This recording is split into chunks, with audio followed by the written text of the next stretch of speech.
প্রকাশ্যে প্রচারণা যখন শুরু হবে ২১-২২ তারিখ থেকে প্রতীক বরাদ্দের পর, তখন মাঠের সমতা ওনারা কি করে রক্ষা করবেন? আইন শৃঙ্খলা পরিস্থিতি, প্রার্থীদের মধ্যে দ্বন্দ্ব সংঘাত ওনারা কি করে সামাল দেবেন? এটা আমাদের বুঝে আসছে না। এটাকে আমরা একটা গুরুত্বপূর্ণ চ্যালেঞ্জ মনে করি। এক্ষুনি সরকার এবং ইলেকশন কমিশনকে পদক্ষেপ নেওয়া উচিত। সেটা ইলেকশন কমিশনের দৃষ্টি আকর্ষণ করা হচ্ছে, রিটার্নিং অফিসারের দৃষ্টি আকর্ষণ করা হচ্ছে।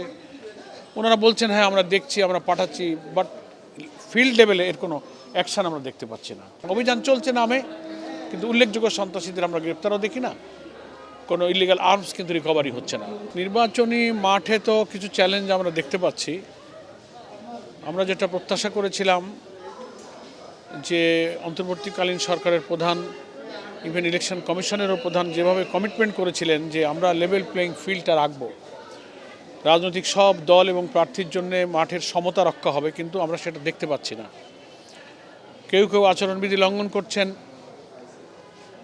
তাদের ছাড় দেওয়া হচ্ছে, আবার কোনো প্রার্থীদেরকে দৃষ্টি আকর্ষণ করা হচ্ছে। কেউ কেউ নানান সামাজিক অনুষ্ঠানের নাম করে লম্বা লম্বা সফরে বড় বড় গ্যাদারিং করে সেখানে রাজনৈতিক বক্তব্য দিচ্ছেন, প্রার্থীর পক্ষে, প্রতীকের পক্ষে, অন্যদের কঠোর সমালোচনা করছেন, যেটা আচরণবিধিতে দারুণভাবে অন্যায় হিসাবে উল্লেখ করা হয়েছে। সেটা ইলেকশন কমিশনের দৃষ্টি আকর্ষণ করা হচ্ছে, রিটার্নিং অফিসারের দৃষ্টি আকর্ষণ করা হচ্ছে। ওনারা বলছেন হ্যাঁ আমরা দেখছি, আমরা পাঠাচ্ছি, বাট ফিল্ড লেভেলে এর কোনো অ্যাকশন আমরা দেখতে পাচ্ছি না।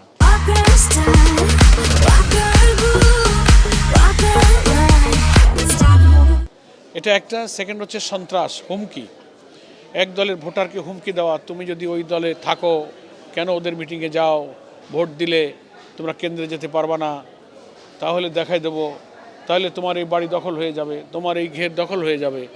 এই যে বিফোর ইলেকশন চরমপন্থী, চাঁদাবাজ, সন্ত্রাসী, অস্ত্রধারীদের এই দৌরাত্ম্যটা, আমরা দাবি করেছিলাম যে আপনারা একটা সন্ত্রাসী দুষ্কৃতকারী ধরাদের জন্য অভিযান পরিচালনা করেন এবং কিছু ইলিগাল আর্মস কিন্তু প্রত্যেক নির্বাচনী এলাকায় ভোট কেন্দ্রের আশেপাশে আছে।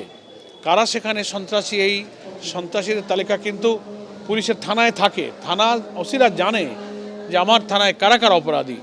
আমরা ইলেকশন কমিশনকে বলেছি যে আপনারা এই তালিকা ধরে এই চিহ্নিত অপরাধী থেকে গ্রেপ্তার করেন, অবৈধ অস্ত্র উদ্ধার করেন এবং অবৈধ অস্ত্র নিয়ে যারা সন্ত্রাস করছে খুঁজে পাওয়া, এই যে পাওয়া যাচ্ছে না যে বলে, এটা সঠিক না।